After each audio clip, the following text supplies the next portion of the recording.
চমক রেখে ব্রাজিলের দল ঘোষণা করল কার্লো আনচেলত্তি। দর্শক, কেমন হলো আনচেলত্তির ঘোষিত ব্রাজিলের স্কোয়াড? ভিডিও শেষে তা কমেন্টে জানাতে ভুলবেন না। বিশ্বসেরা কোচ কার্লো আনচেলত্তির হাত ধরে নতুন স্বপ্ন বুনছে ব্রাজিল ফুটবল দল। মাস্টারমাইন্ড এই কোচের অধীনে প্রথমবারের মতো জুনে মাঠে নামতে চলেছে সেলেসাওরা। আসন্ন বিশ্বকাপ বাছাই পর্বের ম্যাচে জুনে ব্রাজিল মুখোমুখি হবে ইকুয়েডর ও প্যারাগুয়ের বিপক্ষে।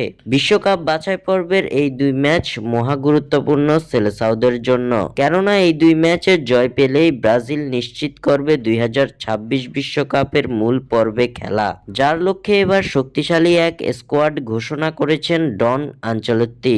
নিজের ঘোষিত ব্রাজিলের প্রথম স্কোয়াড থেকে আনচেলত্তি বাদ দিয়েছেন নেইমার জুনিয়রকে।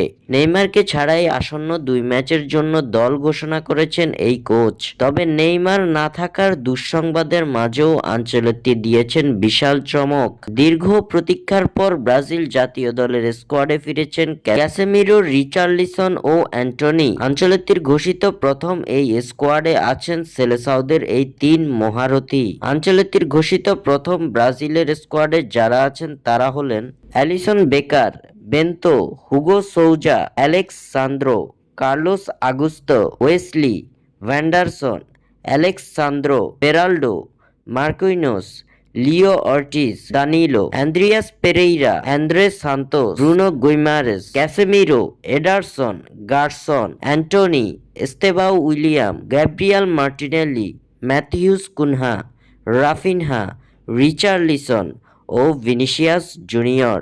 স্বাক্ষর থেকে সাদবিন ইসলাম।